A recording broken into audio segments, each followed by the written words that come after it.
ശിവാനിയുടെ വിഷമം കണ്ടിട്ടാണ് പിന്നീട് മഹാദേവനും വനജയും ഗൗതമിനെ കണ്ട് കാര്യങ്ങൾ പറയുന്നത്. പക്ഷേ അവന് ലക്ഷ്യനെ പറ്റി ഒരു അറിവില്ലായിരുന്നു.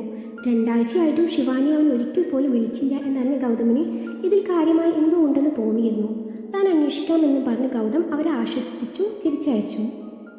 പക്ഷെ പിറ്റേ ദിവസം മഹാദേവൻ ഫോണിലൂടെ പറഞ്ഞ കാര്യങ്ങൾ കേട്ടതും ഗൗതമിന് ലക്ഷ്യോട് ശരിക്കും ദേഷ്യം തോന്നിപ്പോയിരുന്നു. അവൻ അപ്പോൾ തന്നെ ലക്ഷ്യം അന്വേഷിച്ച് അവിടെ നിന്ന് ഇറങ്ങി. അതിനിടയിലാണ് ചില സംശയത്തിൻ്റെ പുറത്ത് ഗൗതം ലക്ഷ്യം അന്വേഷിച്ച് അവൻ്റെ എസ്റ്റേറ്റ് ബംഗ്ലാവിൽ ചെല്ലുന്നത്. വിഷമം വന്ന ലക്ഷ്യം പോകുന്നൊരിടം അതാണെന്ന് ഗൗതമിന് അറിയാമായിരുന്നു. ഗൗതം കരുതിയതുപോലെ തന്നെ ലക്ഷ്യം അവിടെ ഏകാന്ത ജീവിതം തുടങ്ങിയിരുന്നു. കാഴ്ചയിലും സ്വഭാവത്തിലും തികച്ചും വ്യത്യസ്തമായ ഒരു ലക്ഷ്യം. മുടിയും താടിയൊക്കെ വളർന്ന് ഒരു കോലായിട്ടുണ്ട്. അത് കണ്ടപ്പോൾ ഗൗതമിന് അവനോട് പുച്ഛമാണ് തോന്നിയത്. ഓ, ഇവിടെ സുഖവാസമാണല്ലേ? ആയിക്കോ, പക്ഷേ ഒരു കാര്യം പറഞ്ഞിട്ട് പോവാന്ന് കരുതി വന്നതാ. 2 സന്തോഷ വാർത്തകൾ പറയാനുണ്ടായിരുന്നു. ഒന്നാമത്തേത്, നിന്റെ ഭാര്യ ശിവാനി ഉണ്ടല്ലോ, ആ പേര് ഓർക്കുന്നുണ്ടാവോ? അവളെ ഇന്നലെ കയ്യിൽ വെയിൻ കട്ട് ചെയ്ത് ആത്മഹത്യക്ക് ശ്രമിച്ചു. ഇപ്പോൾ ഹോസ്പിറ്റലിലാണുള്ളത്. ഇത് കേട്ടതും ലക്ഷ്യ തളർച്ചയോടെ അവിടെയുള്ള ചെയറിൽ ഇരുന്ന് പോയിരുന്നു. അതുകൊണ്ട് ഗൗതമിന് പുച്ഛമാണ് തോന്നിയത്. രണ്ടാമത്തെ കാര്യം കൂടി കേൾക്ക്. നീയെ ഒരച്ഛനാവാൻ പോവുകയാണ്. അതുകൂടി കേട്ടതോടെ ലക്ഷ്യൻ്റെ കണ്ണിൽ നിന്നും കണ്ണുനീർ ചാരിട്ടൊഴുകി. അതുകണ്ട് ഗൗതമിന് ദേഷ്യമാണ് വന്നത്. എന്തിനാണ് ഈ കണ്ണുനീർ?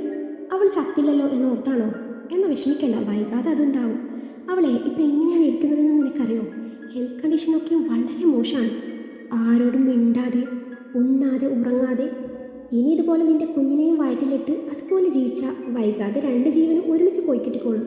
ഇതിനായിരുന്നോ നീ അവളെ ഇത്രയധികം സ്നേഹിച്ചത്?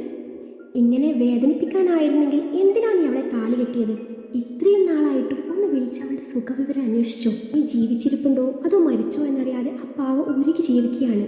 ഒടുവിൽ സഹിക്കാൻ പറ്റാത്തപ്പോൾ ഇതുപോലെ തോന്നിക്കാണും. ഞാൻ കരുതി നിന്റെ കൂടെ വേറെ ഏതെങ്കിലും പെണ്ണുകൂടി കാണുമെന്ന്. ഭാഗ്യം അതുണ്ടായില്ല. അവളെ ചതിച്ചില്ലല്ലോ. ആ മനസ്സിന് നന്ദി. ഗൗതമിൻ്റെ വാക്കുകൾ കേൾക്കാൻ ശക്തിയില്ലാതെ ലക്ഷ്യ പ്രതികരിച്ചത് ഒരലർച്ചയിലൂടെയായിരുന്നു. നീ ഒന്ന് നിർത്തുന്നുണ്ടോ? സ്വന്തം ഭാര്യയായി കരുതിയവൾ പെങ്ങളാണെന്നറിഞ്ഞാൽ നീ എന്തു ചെയ്യും? പിന്നെയും അവളുടെ കൂടെ കിടക്ക പങ്കിടുമോ? ഇല്ല, എനിക്കതിന് പറ്റില്ല. എല്ലാം കൊണ്ട് ഒന്നായ അവളെ തിരിച്ച് പെങ്ങളായി കാണാനും പറ്റില്ല. പക്ഷെ സത്യം സത്യമല്ലാതാവില്ലല്ലോ. അവളുടെ അരികിൽ ഞാൻ ഉണ്ടായ ഞാൻ സ്വയം ഉരുകി തീർന്നു പോകുമെന്ന് തോന്നി. അവളെ വിഷമം കാണാൻ പറ്റാഞ്ഞിട്ടാണ് ഹൃദയം കല്ലാക്കി ഏകാന്തവാസം. ഇപ്പോഴും പറയുക, എൻ്റെ ഉള്ളിൽ എരിയുന്ന തീ അണയാതെ എനിക്കിനിയും അവളുടെ മുന്നിൽ വരാൻ പറ്റില്ല. എൻ്റെ കുഞ്ഞ് അവളുടെ ഉദരത്തിൽ വളരുന്നതിൻ്റെ സന്തോഷം അനുഭവിക്കാനും പറ്റില്ല. ഇതാ നീ കാണ്, ശിവാനിയുടെ അച്ഛൻ, അല്ല വളർത്തച്ഛൻ, അദ്ദേഹം മരിക്കുന്നതിന് മുൻപ് എനിക്ക് തരാൻ ഏൽപ്പിച്ച സാധനങ്ങളാണ് ഇതൊക്കെയും എന്നും പറഞ്ഞ് ഗൗതമിന് അതൊക്കെയും ലക്ഷ്യ കാണിച്ചു കൊടുക്കുകയാണ്. ലക്ഷ്യ പറയുന്നതൊന്നും മനസ്സിലാവാതെ ഗൗതം അതൊക്കെ വായിച്ചു നോക്കിയാണ്. ശേഷം ഫോട്ടോസും മാലയൊക്കെ നോക്കുന്നുണ്ട്. കണ്ടില്ലേ കണ്ടില്ലേ നീ? ഇതിലുള്ള ശിവാനിയുടെ യഥാർത്ഥ അച്ഛനും അമ്മയും തന്നെയല്ലേ എൻ്റെ അച്ഛൻ മഹാദേവനും അമ്മ വനജയും? അല്ലെന്ന് നിനക്ക് പറയാൻ പറ്റുമോ? ഒരിക്കലുമില്ല. എന്നോ നഷ്ടപ്പെട്ടു പോയ അവരുടെ മകളാണ് ശിവാനി. അപ്പോൾ എൻ്റെ ആരാ? നീ പറയടാ, ഞാൻ എന്താ ഇനി ചെയ്യേണ്ടത്? ശ്രാവണിനെ സ്കൂളിലേക്ക് തിരിച്ചു കൊണ്ടുവിടാൻ നേരമാണ് അവൻ ഇതൊക്കെയും ഏൽപ്പിക്കുന്നത്. അതുവരെ ഞാൻ ഇതൊന്നും അറിഞ്ഞിരുന്നില്ല. ഞങ്ങൾ ഒന്നാകുന്നതിന് മുൻപേ അറിഞ്ഞിരുന്നേ ഒരു പക്ഷെ ഞാൻ. അത്രയും പറഞ്ഞ് ലക്ഷ്യം നിർത്തിയതും കേട്ടതൊന്നും വിശ്വസിക്കാനാവാതെ ഗൗതം കരഞ്ഞു പോയിരുന്നു. ലക്ഷ്യനെ കണ്ട് മടങ്ങിയ ഗൗതം മനസ്സിൽ ചില കണക്കുകൂട്ടലുകൾ കൂട്ടിയിരുന്നു. എന്തായാലും വൈകാതെ നിനക്ക് ഒരു ഉത്തരം ഞാൻ തന്നിരിക്കുമെന്ന് പറഞ്ഞാണ് ഗൗതം ലക്ഷ്യന് വാക്ക് കൊടുത്തത്. അതുവരെ നീ പിടിച്ചു നിന്നേ പറ്റൂ. 2 ദിവസത്തിന് ശേഷം ശിവാനിയെ ഡിസ്ചാർജ് ചെയ്തു. അതിനുശേഷം ലക്ഷ്യൻ്റെ അച്ഛനെ കാണാൻ വേണ്ടി ഗൗതം അവരുടെ വീട്ടിലേക്ക് പോയി. അന്നേരം വനജ അവിടെ ഇല്ലായിരുന്നു. ശിവാനി മുകളിൽ മുറിയിലായിരുന്നു. മഹാദേവൻ തൻ്റെ വിഷമം കൊണ്ട് ലക്ഷ്യനെ കുറ്റപ്പെടുത്തി സംസാരിച്ചു തുടങ്ങി. അയാളുടെ വിഷമങ്ങൾ പറഞ്ഞു തീർന്നതും ഗൗതം പറഞ്ഞു തുടങ്ങി. അച്ഛാ, നമ്മുടെ ഭാഗത്തു നിന്ന് നോക്കിയാൽ അവൻ ചെയ്തതൊക്കെ തെറ്റാണ്. പക്ഷേ നമ്മൾ അവൻ്റെ ഭാഗം കൂടി കേൾക്കണ്ടേ? എന്ത് കേൾക്കാൻ? എന്ത് ന്യായമാണ് അവന് ഇതിൽ പറയാനുള്ളത്? എല്ലാവരെയും എതിർത്ത് അവൻ ജീവിതത്തിലേക്ക് കൈപിടിച്ച് കൊണ്ടുവന്ന പെണ്ണാണ് ശിവാനി, അല്ലാതെ ഞങ്ങൾ കണ്ടെത്തിയ പെണ്ണല്ല. ആ പെണ്ണിനെയാണ് അവനിപ്പോൾ മനഃപൂർവ്വം കണ്ണുനീർ കുടിപ്പിക്കുന്നത്. മരിക്കാൻ പോയി എന്നറിഞ്ഞിട്ടും അവൻ്റെ കുഞ്ഞ് അവളുടെ ഉദരത്തിൽ വളരുന്നു എന്നറിഞ്ഞിട്ടും അവനൊന്ന് വന്നോ? അത്രയ്ക്ക് ക്രൂരനാണോ എൻ്റെ മോൻ? അവൻ്റെ ഹൃദയം എന്താ കരിങ്കല്ലാണോ? അവളെ ഒഴിവാക്കാൻ മാത്രം അവൾ എന്ത് തെറ്റാണ് ചെയ്തത്? മഹാദേവൻ പൊട്ടിത്തെറിച്ചു. ശരിയാണച്ചാ, പക്ഷേ ഇത്രയും നാൾ ഭാര്യയായി കണ്ടവൾ എന്നോ നഷ്ടപ്പെട്ടു പോയ അനിയത്തിയാണെന്നുള്ള സത്യം തിരിച്ചറിഞ്ഞാൽ അവൻ എന്ത് ചെയ്യണം? അച്ഛൻ അതുകൂടി അവന് പറഞ്ഞു കൊടുക്കണം. ഗൗതം പറയുന്നത് കേട്ടതും മഹാദേവൻ ഇരുന്നിടത്ത് നിന്ന് എഴുന്നേറ്റിരുന്നു. എന്താ നീ പറഞ്ഞത്? ഞങ്ങളുടെ മകളാണ് ശിവാനി എന്നോ? അതെ അച്ഛാ, ഞാൻ പറയുന്നത് അച്ഛൻ ശ്രദ്ധിച്ച് കേൾക്കണം എന്ന് പറഞ്ഞ് ലക്ഷ് പറഞ്ഞതൊക്കെയും ഗൗതം അച്ഛനോട് പറഞ്ഞു. കൂടാതെ ലക്ഷ് ഗൗതമിൻ്റെ കയ്യിൽ ഏൽപ്പിച്ച തെളിവുകളൊക്കെയും ഗൗതം മഹാദേവനെ കാണിക്കുകയാണ്. അത് കണ്ടതും മഹാദേവൻ്റെ കണ്ണൊക്കെ കലങ്ങി മറിഞ്ഞു. പെട്ടെന്നാണ് ഗ്ലാസ് വീണ് പൊട്ടുന്ന ശബ്ദം കേൾക്കുന്നത്. ഗൗതവും മഹാദേവനും ആ ഭാഗത്തേക്ക് നോക്കിയപ്പോൾ നിലത്ത് വീണിറങ്ങിയ ഗ്ലാസ്സൊക്കെ കൈകൊണ്ട് പെറുക്കിയെടുക്കുന്ന ശിവാനിയാണ് കാണുന്നത്. അത് കണ്ടതും മഹാദേവൻ അവളുടെ അരികിലേക്ക് ഓടിയെത്തി. മോളെന്ത് നീ എന്തായി കാണിക്കുന്നത്? എഴുന്നേക്ക്. അവൾ അയാളുടെ മുഖത്ത് നോക്കുന്നേയില്ല. വീണ്ടും പ്രവൃത്തി തുടർന്നു. അത് കണ്ട മഹാദേവൻ അവളെ എഴുന്നേൽപ്പിച്ചു. അന്നേരമാണ് കലങ്ങിയ കണ്ണുകളെ മറയ്ക്കാൻ പാടുപെടുന്ന ശിവാനിയെ അയാൾ ശ്രദ്ധിച്ചത്. അച്ഛാ, ഞാൻ ഗൗതം ചേട്ടൻ വന്നത് കണ്ടിരുന്നു. അമ്മയില്ലല്ലോ, അപ്പോൾ ഞാൻ കുടിക്കാൻ കൊടുക്കാൻ വേണ്ടി വന്നതാ. ഗൗതം ചേട്ടനെ ഒന്നും കൊടുക്കാതെ അച്ഛാ, കണ്ണേട്ടന് ഇഷ്ടാവില്ല. ആൾക്ക് ഗൗതം ചേട്ടന് അത്രയ്ക്ക് കാര്യമാണ്. എന്നേക്കാളും ഇഷ്ടമാണ്. പക്ഷേ എൻ്റെ കയ്യിൽ നിന്ന് ജ്യൂസ് കളഞ്ഞു പോയി. ഞാൻ വേറെ എടുക്കാം. ശിവാനി എന്തൊക്കെയോ പറയുന്നുണ്ടായിരുന്നു. അവളുടെ തൊണ്ട ഇടറി തുടങ്ങി. ശിവാനി ചിരിക്കാൻ ശ്രമിച്ചു, പക്ഷെ പറ്റിയില്ല. മോളെ, നീ എല്ലാം കേട്ടു അല്ലേ? മഹാദേവൻ അവളെ നിറകണ്ണുകളോടെ നോക്കി. ഞാൻ നിങ്ങളുടെ സംസാരം കേട്ട് തിരിച്ചു പോവാൻ നിന്നതാ. അപ്പോഴാണ് കണ്ണേട്ടനെ കുറിച്ച് പറയുന്നത് കേട്ടത്. അത് കേട്ടപ്പോൾ എനിക്ക് പോവാൻ തോന്നിയില്ല. അവസാനം പറഞ്ഞതൊക്കെയും കേട്ടപ്പോൾ എൻ്റെ കൈ വിറച്ചു പോയി. അച്ഛൻ്റെ കണ്ണേട്ടൻ, എൻ്റെ കുഞ്ഞ്, ഞാനിനി എന്ത് ചെയ്യും? അവൾ അയാളെ നോക്കി പൊട്ടിക്കരഞ്ഞു. എനിക്കിത് വിശ്വസിക്കാൻ വയ്യ. ഞാനിത് വിശ്വസിക്കില്ല. മോളെ, അച്ഛൻ പറയുന്നത് നീ ഒന്ന് കേൾക്ക്. എന്താ അച്ഛൻ പറയാൻ പോണത്? കണ്ണേട്ടനെ മറക്കാനോ അല്ലെങ്കിൽ സഹോദരനായി കരുതാനോ? ഇത് രണ്ടും എന്നെക്കൊണ്ട് പറ്റില്ല. ഇനി എന്നെക്കൊണ്ട് ഒന്നേ പറ്റുള്ളൂ, ഈ ജീവിതം എന്നേക്കുമായി അവസാനിപ്പിക്കാൻ. ശിവാനി പോകുവാണെന്നും പറഞ്ഞ് അവൾ പോവാൻ നിന്നതും മഹാദേവൻ അവളെ തടഞ്ഞു. മോളെ, നീ എന്തൊക്കെയായി പറയുന്നത്? ഞാൻ പറഞ്ഞു അവനെ സഹോദരനായി കാണാൻ ഇല്ലല്ലോ. നീ എൻ്റെ മകളായിരിക്കാം എന്ന് വെച്ച് അവൻ നിന്റെ സഹോദരനാവണമെന്നുണ്ടോ? നിങ്ങൾ തമ്മിൽ രക്തബന്ധമുണ്ടെന്ന് ഞാൻ പറഞ്ഞോ? ഇല്ലല്ലോ. പിന്നെ എന്തിനാണ് ഈ രണ്ടുപേരിങ്ങനെ സ്വയം ഒരുങ്ങുന്നത്? അത് കേട്ടതും വിശ്വാസം വരാതെ ശിവാനിയും ഗൗതമും ഒരുപോലെ അയാളെ നോക്കി. അതെ, ലക്ഷ്മി ഞങ്ങളുടെ മകനാണ്. അത് എന്നും അങ്ങനെ തന്നെ ആയിരിക്കും. പക്ഷേ അവന് ജന്മം നൽകിയ മാതാപിതാക്കൾ ഞങ്ങളല്ല. എൻ്റെ പ്രിയപ്പെട്ട കൂട്ടുകാരൻ്റെ മകനാണവൻ. അത് കേട്ടതും ശിവാനിയും ഗൗതവും പരസ്പരം മുഖത്തോട് മുഖം നോക്കി. അതേ മോളെ, ഞാൻ കല്യാണത്തിന് മുൻപേ മുംബൈയിലായിരുന്നു താമസം. ഞാനും എൻ്റെ കൂട്ടുകാരൻ ജയരാജും അവിടെ ചെറിയ രീതിയിൽ ബിസിനസ് നടത്തി വരികയായിരുന്നു. ജയരാജൻ്റെ കല്യാണം ഞങ്ങളുടെ കല്യാണത്തിന് 1 വർഷം മുൻപേ നടന്നു. അവൻ്റെ കൂടെ അവൻ്റെ ഭാര്യയും മുംബൈയിൽ താമസം തുടങ്ങി. ഞങ്ങളുടെ കല്യാണം കഴിഞ്ഞ ഉടനെ ഞാൻ വനജയും മുംബൈയിലേക്ക് കൊണ്ടുപോയി.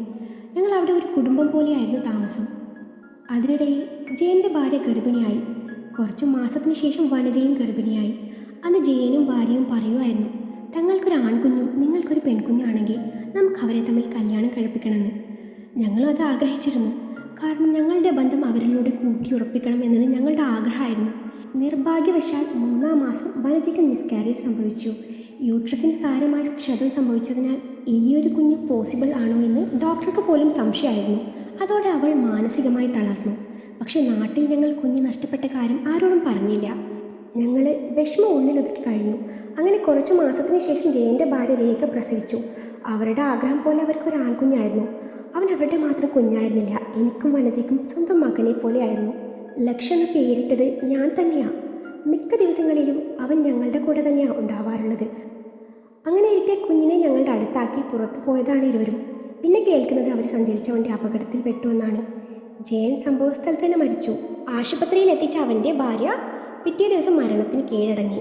പോവാൻ നേരം ഒരു കാര്യമേ പറഞ്ഞുള്ളൂ, നിങ്ങൾക്ക് എന്തെങ്കിലും ഒരു മകളുണ്ടായാൽ എൻ്റെ ആഗ്രഹം സാധിച്ചു തരണമെന്ന്. പിന്നീട് ഞങ്ങൾ നാട്ടിലേക്ക് പോന്നു. അന്ന് അവന് വെറും 3 മാസമാണ് പ്രായം. എല്ലാവരുടെ മുന്നിലും ലക്ഷ്യം ഞങ്ങളുടെ മകനായി വളർന്നു. അവൻ ഞങ്ങളുടെ സ്വന്തം മകൻ തന്നെയായിരുന്നു. പിന്നീട് 6 വർഷങ്ങൾക്ക് ശേഷമാണ് ഞങ്ങൾക്കൊരു പെൺകുഞ്ഞുണ്ടാവുന്നത്. പക്ഷെ ആ കുഞ്ഞിനേക്കാൾ പ്രിയം ഞങ്ങൾക്ക് ഞങ്ങളുടെ കണ്ണനെയായിരുന്നു. ഒരു ദിവസം നീ ഞങ്ങളുടെ മകനല്ല എന്ന് തുറന്നു പറഞ്ഞു എൻ്റെ മകളെ അവനെ കൊണ്ട് എനിക്ക് കല്യാണം കഴിപ്പിക്കാൻ പറ്റുമായിരുന്നില്ല. കാരണം എനിക്ക് അവനോട് പറയാൻ പറ്റുമായിരുന്നില്ല നീ എൻ്റെ മകനല്ല എന്ന്. ഇന്നും അവനോട് നീ ഞങ്ങളുടെ മകനല്ല എന്ന് പറയാൻ എനിക്കൊരിക്കലും പറ്റില്ല. പക്ഷേ ദൈവം നിങ്ങളെ ഒരുമിപ്പിക്കാൻ ആഗ്രഹിച്ചിട്ടുണ്ടാവാം.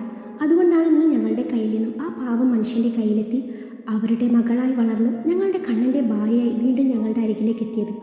ഒരിക്കലും അവൻ അറിയരുതെന്ന് ആഗ്രഹിച്ച സത്യം ഇനി അവനോട് എനിക്ക് തുറന്ന് പറയാതിരിക്കാൻ പറ്റില്ല.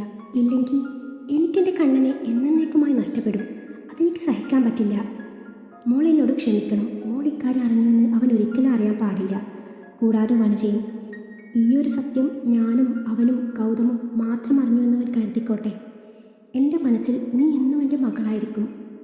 എങ്കിലും ഇനിയുള്ള കാലം എല്ലാവരുടെ മുന്നിലും വനജയ്ക്ക് മുന്നിലും നീ എൻ്റെ മരുമകൾ തന്നെയായിരിക്കും. എൻ്റെ മോള് എൻ്റെ അരികിലുണ്ടല്ലോ എന്ന് കരുതി ഞാൻ സമാധാനിച്ചോളാം. എല്ലാവരുടെ മുമ്പിലും നീ ഞങ്ങളുടെ മകളും അവൻ ഞങ്ങളുടെ വളർത്ത മകനാണെന്ന് തിരിച്ചറിഞ്ഞാൽ അവനിപ്പോൾ കുഴപ്പമില്ലായിരിക്കാം. പക്ഷെ ഭാവിയിൽ സ്വന്തം ഭാര്യയാണെങ്കിൽ പോലും ഞങ്ങൾ നിന്നോട് സ്നേഹം കൂടുതൽ കാണിക്കുന്നു എന്ന് കരുതി നിങ്ങൾ തമ്മിൽ ചിലപ്പോൾ ഒരകൽച്ച ഉണ്ടായേക്കാം. അതുകൊണ്ടാണ് ഈ രഹസ്യം അച്ഛൻ ആരും അറിയരുതെന്ന് കരുതുന്നത്. മോള് ഈ അച്ഛൻ്റെ അവസ്ഥ മനസ്സിലാക്കണം. മഹാദേവൻ അവൾക്ക് മുന്നിൽ യാചിച്ചു. എനിക്ക് മനസ്സിലാവും അച്ഛാ, നിങ്ങളെന്നും കണ്ണേട്ടൻ്റെ അച്ഛനായാൽ മതി. ഞാൻ ആ പാവം മനുഷ്യൻ്റെ മോളായിട്ട് തന്നെ അറിയപ്പെടാനാണ് ആഗ്രഹിക്കുന്നത്. ആ അച്ഛൻ ഒരു കുറവും അറിയിക്കാതെ എത്രയോ വർഷങ്ങൾ എന്നെ പോറ്റിയിട്ടുണ്ട്. അച്ഛൻ അന്ന് പറഞ്ഞില്ലേ, ബിലോ പോവേർട്ടി ലൈൻ. അതുപോലെ ഒന്നുമല്ല ആ മനുഷ്യൻ ഞങ്ങളെ വളർത്തിയത്. ബാങ്ക് മാനേജറായിരുന്നു ആ മനുഷ്യൻ. അന്ന് ഞങ്ങൾ ഒരു കുറവ് അറിഞ്ഞിട്ടില്ല. പിന്നെ അദ്ദേഹം വീണു പോയപ്പോൾ എനിക്ക് ചുമതലകൾ തലയിലേൽക്കേണ്ടി വന്നു എന്നത് സത്യമാണ്. അച്ഛന് കണ്ണേട്ടനെയാണ് ഏറെ പ്രിയമെന്ന് പറഞ്ഞില്ലേ, അതുപോലെ ആ മനുഷ്യൻ കഴിഞ്ഞിട്ടേ എനിക്ക് എൻ്റെ അച്ഛന് സ്ഥാനം തരാൻ പറ്റുള്ളൂ. അത്രയ്ക്കും പാവമായിരുന്നു എൻ്റെ അച്ഛൻ. ആ എഴുത്ത് ഞാനൊന്ന് വായിച്ചോട്ടെ എന്നും പറഞ്ഞ് അവളത് വാങ്ങി വായിച്ചു. അക്ഷരങ്ങൾക്ക് മുകളിലൂടെ ഒന്ന് വിരലോടിച്ചുകൊണ്ട് മൗനമായി പറഞ്ഞു, ഇല്ല അച്ഛാ, അച്ഛൻ്റെ പൊന്ന് ഒരിക്കലും നന്ദികേട് കാണിക്കില്ല. എൻ്റെ അച്ഛൻ അന്ന് ആ രാത്രി തിരിഞ്ഞു നോക്കിയില്ലായിരുന്നെങ്കിൽ ഞാൻ ഇന്ന് ഭൂമിയിൽ ജീവനോടെ കാണില്ലായിരുന്നു. ആ ഭിക്ഷക്കാരൻ പിടിക്കപ്പെടുമെന്ന് തോന്നിയപ്പോഴായിരിക്കാം എന്നെ ചവറ്റുകൊട്ടയിൽ എറിഞ്ഞത്. അന്ന് അച്ഛൻ കണ്ടില്ലായിരുന്നെങ്കിൽ ഞാൻ വീണ്ടും അയാളുടെ കൈകളിലെത്തി ഭിക്ഷാടന മാഫിയയുടെ ഒരു ഇരയായി മാറിയേനെ. എനിക്ക് അച്ഛൻ തന്ന സ്നേഹവും കരുതലും സംരക്ഷണവും ഒരു വളർത്തു മകളോടൊന്നു പോലെ ആയിരുന്നില്ല എന്ന് എനിക്കും എൻ്റെ അച്ഛനും ദൈവത്തിനും അറിയാം. ആ അച്ഛനെ ഞാൻ വെറുക്കുമോ? മരിക്കും വരെ ഞാൻ അങ്ങയുടെ മകളായി അറിയപ്പെടും. എഴുത്തിൽ ചുണ്ടമർത്തി അവൾ അത് അവരെ തിരികെ ഏൽപ്പിച്ചു. ശ്രാവണി ഞാൻ അവൻ്റെ സ്വന്തം ചേച്ചിയല്ലെന്നറിഞ്ഞ് അത് സഹിക്കില്ല. അതുകൊണ്ട് ഈ സത്യം ഒരു സത്യമല്ലെന്ന് വിശ്വസിക്കാനാണ് എനിക്കാഗ്രഹം എന്നും പറഞ്ഞു അവൾ കണ്ണുകൾ അമർത്തി തുടച്ചു അവിടെ നിന്ന് പോയി. ഗൗതം അന്ന് തന്നെ ലക്ഷ്മിയെ കാണാൻ വേണ്ടി പോവുകയാണ്. കൂടെ മഹാദേവനും ഉണ്ട്. കോളിംഗ് ബെൽ കേട്ടുകൊണ്ടാണ് ലക്ഷ്മി വാതിൽ തുറക്കുന്നത്. മുന്നിൽ നിൽക്കുന്ന തൻ്റെ അച്ഛനെയും ഗൗതമിനെയും കണ്ടതും ലക്ഷ്മി ആദ്യം ഒന്ന് ഞെട്ടിയിരുന്നു. ഇരുവർക്കും ഒരു മങ്ങിയ ചിരി സമ്മാനിച്ചു അവരെ അകത്തേക്ക് സ്വീകരിച്ചു. ലക്ഷ്മിയുടെ അപ്പോഴത്തെ കോലം കണ്ട് മഹാദേവൻ്റെ ഹൃദയം പിടയുന്നുണ്ടായിരുന്നു. ലക്ഷ്മി അച്ഛൻ്റെ മുഖത്ത് നോക്കാൻ മടി തോന്നി. എല്ലാം അറിഞ്ഞുകൊണ്ടുള്ള വരവാണിതെന്ന് അവന് മനസ്സിലായിരുന്നു. മഹാദേവൻ സംസാരിച്ചു തുടങ്ങി. നമ്മുടെ വീട്ടിലെ വിശേഷങ്ങളൊക്കെയും അറിഞ്ഞു കാണുമല്ലോ. എന്നിട്ടും എൻ്റെ മോന് ഒന്നവിടം വരെ വരാൻ തോന്നിയില്ല അല്ലേ? ഈ താലി കെട്ടി നിനക്ക് വേണ്ടി കാത്തിരിക്കുന്ന ഒരു പെണ്ണില്ലേ അവിടെ? അവളെപ്പോലെ നിനക്ക് കാണാൻ തോന്നുന്നില്ല എന്ന് വെച്ചാൽ അതിന് മാത്രം എൻ്റെ മോൻ എന്താ പറ്റിയേ? അച്ഛാ പ്ലീസ്, എന്തിനാ എല്ലാം അറിഞ്ഞിട്ടും ഇങ്ങനെ കുറ്റപ്പെടുത്തുന്നത്? ആരാരെ കുറ്റപ്പെടുത്തിയെന്നാണ് നീ പറയണേ? എല്ലാം അറിഞ്ഞിട്ട് തന്നെയാണ് ഞാൻ ഈ പറയുന്നത്. അവൾ ഒരിക്കലും രക്തബന്ധം കൊണ്ട് നിനക്ക് പെങ്ങളാവില്ല. അതുപോലെ നിനക്ക് തുടർന്ന് അവളെ ഭാര്യയായി കാണാൻ. അച്ഛാ അപ്പം അതൊക്കെ ലക്ഷ്മണൊന്നും മനസ്സിലായില്ല. എടാ, നീ അച്ഛൻ പറയുന്നത് ശ്രദ്ധിച്ച് കേൾക്കണമെന്നും പറഞ്ഞ് മഹാദേവൻ ലക്ഷ്മണനെ അടുത്തിരുത്തി കാര്യങ്ങളൊക്കെയും പറഞ്ഞ് കേൾപ്പിച്ച് മനസ്സിലാക്കി കൊടുത്തു. താൻ അവരുടെ യഥാർത്ഥ മകനല്ല എന്നറിഞ്ഞുള്ള ലക്ഷ്മിൻ്റെ വേദനയെ മറികടക്കാനുള്ളതായിരുന്നു ശിവാനി തൻ്റെ പെങ്ങളല്ല എന്ന സത്യം അറിഞ്ഞുള്ള ആ സന്തോഷം. ആ ഒരു സന്തോഷത്തിൽ അവൻ അച്ഛനെ ഇറുകെ പുണർന്നു പോയിരുന്നു. അവൻ കരയുകയാണെന്ന് അറിഞ്ഞിട്ടും മഹാദേവൻ ഒന്നും മിണ്ടിയില്ല. കുറച്ചു നേരം കഴിഞ്ഞ് ലക്ഷ്മി ഒന്ന് ഓക്കെ ആയെന്ന് അവന് സ്വയം തോന്നി. അവൻ അയാളിൽ നിന്ന് അകന്നു മാറി. എന്നാൽ നിങ്ങൾ സംസാരിക്കും, ഞാൻ കുടിക്കാൻ എന്തെങ്കിലും എടുക്കാം എന്നും പറഞ്ഞ് ഗൗതം അവിടെ നിന്ന് പോയെന്നും മഹാദേവൻ സംസാരിച്ചു തുടങ്ങി. കണ്ണ, നിനക്ക് ഈ അച്ഛനോട് ദേഷ്യം തോന്നുന്നുണ്ടോ? ഒരിക്കലും ഇല്ല അച്ഛാ. എന്തിനാണ് ഞാൻ അച്ഛനോട് ദേഷ്യപ്പെടേണ്ടത്? അനാഥത്വം എന്താണെന്ന് അറിയിക്കാതെ ഇത്രയും കാലം ലക്ഷ് മഹാദേവൻ എന്ന അഡ്രസ്സ് നൽകി ഈ നിലയിൽ എത്തിച്ചതിനോ? ഇല്ല അച്ഛാ, ഒരിക്കലുമില്ല. മറിച്ചൊരു സങ്കടം മാത്രമേ ഉള്ളൂ. ഈ അച്ഛൻ്റെ മനസ്സ് ഞാൻ കാണാതെ പോയല്ലോ. എനിക്ക് തന്ന സ്നേഹത്തിൻ്റെ പകുതി പോലും തിരിച്ചു തരാൻ പറ്റിയില്ലല്ലോ. എന്നാലും മനസ്സിലെവിടെയോ ഒരു കുഞ്ഞു നൊമ്പരം ഇല്ല എന്ന് ഞാൻ പറയില്ല. ലക്ഷ് മഹാദേവൻ, നന്ദനത്തിൽ മഹാദേവൻ്റെ മകൻ എന്നത് എൻ്റെ ഒരു സ്വകാര്യ അഹങ്കാരമായിരുന്നു. ഇനി ഞാൻ എങ്ങനെ? എനിക്കതിന് അവൻ വാക്കുകൾ മുഴുവനാക്കിയില്ല. അന്നേരം ലക്ഷ്മിൻ്റെ സ്വരം ഇടറി. ഇത് കേട്ട മഹാദേവൻ പറഞ്ഞു, പക്ഷേ എന്നും ഞാൻ അഹങ്കാരത്തോടെയും അഭിമാനത്തോടെയും പറയും, ഗ്രേറ്റ് ബിസിനസ്മാൻ ലക്ഷ് മഹാദേവൻ്റെ അച്ഛനാണ് ഞാനെന്ന്. ഞാനെന്നും അവൻ്റെ മാത്രം അച്ഛനായിരിക്കും. ഇവിടെ ഞാൻ സത്യമോ ന്യായമോ നീതിയോ ഒന്നും നോക്കില്ല. എനിക്ക് ഒരേ ഒരു മകനേ ഉള്ളൂ, അത് നീയാണ്. ഒരു മകളുണ്ടായിരുന്നു, അവൾ മരിച്ചുപോയി എന്നാണ് ഞാൻ വിശ്വസിക്കുന്നത്. ഇനിയും അതുപോലെ വിശ്വസിക്കാനാണ് ഞാൻ ആഗ്രഹിക്കുന്നത്. ശിവാനി നിൻ്റെ ഭാര്യയാണ്, എൻ്റെ മരുമകളാണ്. അങ്ങനെ മതി. ഞാൻ നേരത്തെ പറഞ്ഞ സത്യങ്ങളൊക്കെയും ഞാനും നീയും ഗൗതമും മാത്രമേ അറിഞ്ഞിട്ടുള്ളൂ, അറിയാനും പാടുള്ളൂ. ഇതൊരു ദുസ്വപ്നമായി കരുതി അതിവിടെ ഉപേക്ഷിച്ച് ഞങ്ങളുടെ പഴയ കണ്ണനായിട്ട് വേണം എൻ്റെ കൂടെ വരാൻ. ശിവാനിയുടെ കാര്യത്തിൽ നിനക്ക് ഒരു കുറ്റബോധവും വേണ്ട. ഒരു കാലത്ത് ഞങ്ങളെല്ലാവരും ആഗ്രഹിച്ചതുപോലെ നിനക്ക് വേണ്ടി ദൈവം സൃഷ്ടിച്ചതാണ് അവളെ, നിനക്ക് വേണ്ടി മാത്രം. നിങ്ങളുടെ കൂടിച്ചേരൽ ജയനും രേഖയും ഒരുപാട് ആഗ്രഹിച്ചിരുന്നു. അത് സാധിച്ചല്ലോ എന്ന സന്തോഷത്തിലാണ് ഞാൻ ഇന്നുള്ളത്. വീട്ടിലെത്തിയാൽ ഒരു കാരണവശാലും നിന്റെ അമ്മയോടും ശിവാനിയോടും ഈ സത്യങ്ങളൊന്നും പറയരുത്. അമ്മയോട് കാര്യങ്ങൾ ഞാൻ പറഞ്ഞോളാം. ശിവാനിയോട് എന്തേലും കള്ളം പറഞ്ഞാൽ മതി. നിന്റെ വരവും കാത്തിരിക്കുകയാണ് അവൾ. ഇനിയും നീ അവളെ സങ്കടപ്പെടുത്തല്ലേ. നീ ഇപ്പോൾ തന്നെ ഞങ്ങളുടെ കൂടെ വരണം. മഹാദേവൻ ലക്ഷ്മി കാര്യങ്ങൾ പറഞ്ഞ് മനസ്സിലാക്കി. അച്ഛാ, ഞാനൊന്ന് ചോദിച്ചോട്ടെ. അച്ഛൻ എല്ലാം അറിഞ്ഞിട്ടും അവളെ അകറ്റി നിർത്താൻ പറ്റുമോ? അച്ഛൻ സത്യം പറയണം. എനിക്ക് വേണ്ടി ആയിരിക്കരുത് ഈ ഒരു ഉത്തരം. പറ്റും. കാരണം മഹാദേവൻ ആദ്യം അച്ഛ എന്ന് വിളിച്ചത് നീയാണ് ആദ്യമായി ഈ കൈപിടിച്ച് വെച്ച് നടന്നത്. ഈ നെഞ്ചിൻ്റെ ചൂടേറ്റാണ് നീ വളർന്നത്. രക്തബന്ധത്തേക്കാൾ അപ്പുറം പേരറിയാത്ത എന്തോ ഒരു ആത്മബന്ധം ഞങ്ങളും നീയും തമ്മിലുണ്ട്. ആ മകനെ എന്തിൻ്റെ പേരിലും ഒറ്റ ദിവസം കൊണ്ട് വേണ്ടെന്ന് വെക്കാൻ എനിക്ക് പറ്റില്ല എന്നയാൾ പറഞ്ഞതും ലക്ഷ അയാളെ വീണ്ടും ഇറുകെ പുണർന്നു. ഇരുവരുടെയും സ്നേഹം കണ്ട് ഗൗതമിൻ്റെ കണ്ണു നിറഞ്ഞു. ഇങ്ങ് വാടോ, ഗൗതമിനെ മഹാദേവൻ വിളിച്ചതും അവൻ അയാളുടെ അരികിൽ വന്നു നിന്നു. മഹാദേവൻ ഗൗതമിനെ തോളിൽ തട്ടിക്കൊണ്ട് പറഞ്ഞു, നിന്നെപ്പോലൊരു കൂട്ടുകാരനാണ് ഇവൻ്റെ ഏറ്റവും വലിയ വിജയം. ഇതുപോലൊരു കൂട്ടുകാരൻ എനിക്കുണ്ടായിരുന്നു, എൻ്റെ ജയൻ. അതും പറഞ്ഞ് അയാൾ ദീർഘമായി ഒന്ന് നിശ്വസിച്ചു പുറത്തേക്ക് പോയി. അയാൾ പോയതും ഗൗതം ലക്ഷ്മിയോട് പറയുവാണ്, നിനക്ക് പിറക്കാൻ പോകുന്നത് ഒരാൺകുഞ്ഞാണെങ്കിലേ എൻ്റെ മോളെ കൊണ്ട് നമുക്ക് കെട്ടിച്ചാലോ? അതിന് മാള് ഗർഭിണിയാണോ? ലക്ഷ്യ ചോദിച്ചു. അല്ല, വൈകാതെ ആവുമല്ലോ. അതിനെനിക്ക് പിറക്കാൻ പോകുന്നത് മോനല്ലല്ലോ, മോളല്ലേ? ലക്ഷ്യ ചിരിയോടെ പറഞ്ഞു. അത് നിനക്കെങ്ങനെ അറിയാം? അതൊക്കെ അറിയാം. എന്നാൽ എനിക്കാദ്യം പിറക്കുന്നത് മോനും നിനക്ക് രണ്ടാമതൊരു മോളാണെങ്കിൽ അപ്പം നോക്കിയാലോ? അതും പറ്റില്ലല്ലോ. അതിന് രണ്ടാമത്തേത് എൻ്റെ മോനല്ലേ? ലക്ഷ്യൻ്റെ മുഖത്ത് വീണ്ടും ചിരി വിരിഞ്ഞു. എന്നാൽ നിന്റെ രണ്ടാമത്തെ മോനെ കൊണ്ട് എൻ്റെ രണ്ടാമത്തെ മോളെ കെട്ടിക്കാം, എന്തേ? അത് നമുക്ക് ആലോചിക്കാവുന്ന കാര്യമാണ് എന്നും പറഞ്ഞ് ലക്ഷ് ചിരിയോട് അകത്തോട്ട് പോയി. ഏറെ നാളുകൾക്ക് ശേഷം അവൻ്റെ ഉള്ളം തൻ്റെ കുഞ്ഞിനെയും തൻ്റെ പ്രാണൻ്റെ പകുതിയെയും കാണാൻ തുടിച്ചു.